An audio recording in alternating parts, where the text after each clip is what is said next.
So, nice to see you. For some reason, I've just started to do these like techie things. Don't know quite where they've come from, but I quite enjoy doing them. So anyway, I'll get on with the point of the whole video. Is that a couple of weeks ago, I was at work and I saw something in which was quite technical, but it was about these things called bad USBs. And I was like, well, I've heard of these things. I kind of know what they do. How much is a bad USB, right? Let's see. How can I get an evil USB online for? And I checked a couple of websites, and I was like, I saw one for about £15. I was like, £15? That's decent enough, right? To have a little play, have a little test video on. So I bought the damn thing, right? Completely forgot about it for weeks, and it turned up at work like 2 weeks ago, something like that. And I was like, well, I spent £15 and I didn't even know where the thing went.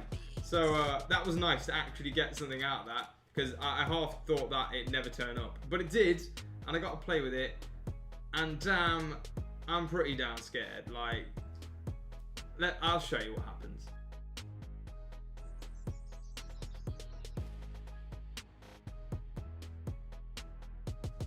Right, we're here on my desktop.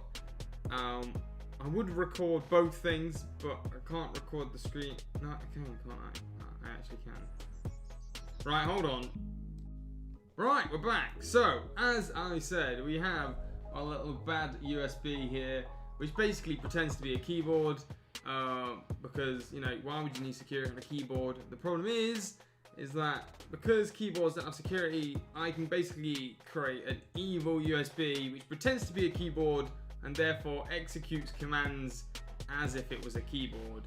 Problem is, you can't really patch this, because if you do patch this and maybe add security to all the keyboards in the world, loads of keyboards are suddenly going to stop working.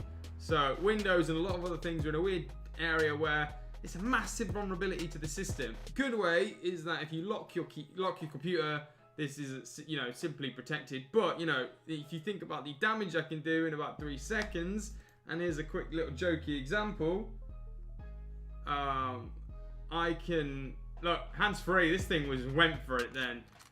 As a little joke, your friend leaves his computer unlocked, you plug the bad boy in, and it gives him a little messages. Normally, I'd get this would also lock the computer, but that kills the recording, so I couldn't have that little feature done. But you're thinking about in 3 seconds, this system could practically run any command on your keyboard because it acts as your console, acts as if you were typing this out at like crazy speeds.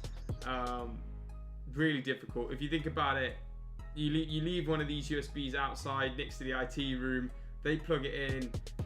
You can wreak disaster on a system. So I thought, how much damage can we do here? Well, it turns out I could steal every password on your computer ever in about 3 seconds. And we'll show that.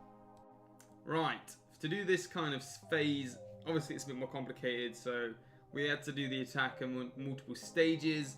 The first kind of stage was actually the keyboard aspect of this would be to use the device to write a script which would download software I've already hidden online on some server.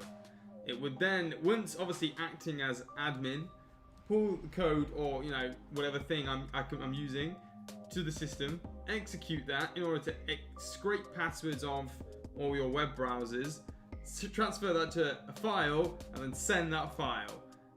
Truth be told, I managed to do the whole thing, and here you can see that in action. Right, so let's see how this bad boy goes. Plug it in. He says, plug it in. I don't program mode.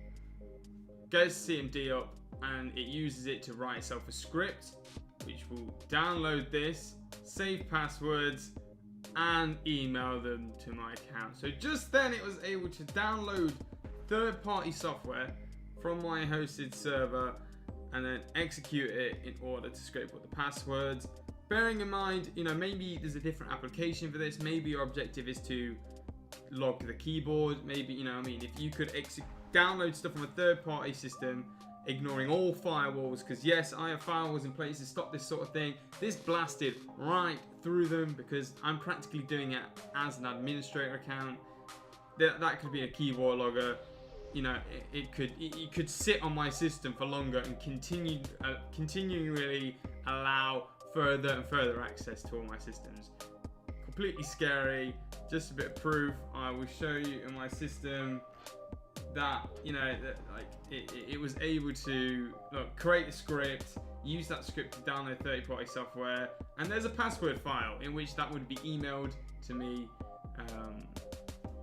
you know, as a hacker, and I'll have access to all information. Great.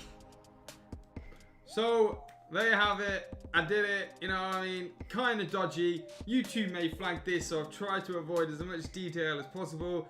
So it's more a guide of why you should lock your computer.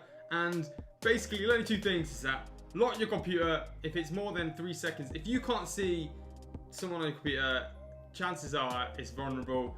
And secondly, never plug in a USB ever. Just never. If it's not your USB, never plug it in. I could do like a you know, Mr. Robot and just leave USBs all over, or give them to you saying, hey, here's the USB. You plug it in and maybe you never see me again, but I've got all your passwords. So if you are going to test out USB you've never seen before, do it on a system where you know it's 100% secure and there's nothing they can take. Maybe even turn off your internet. That's a good way to, you know, hide certain things, but even then they can do damage. So you know, maybe they just want to delete all your files on your system instead. Thank you for watching the video. Make sure to leave a like and subscribe. I've been doing loads of stuff recently. I've been kicking it all off. We got the server, the Minecraft stuff, WoW stuff's coming up. If you like the techie sort of things, let me know. We could do more of them. Maybe there's some more hacky things we could do. Maybe I can show you more things with this. Maybe some NFC chips. We'll see. Catch you on the flip side. See you later.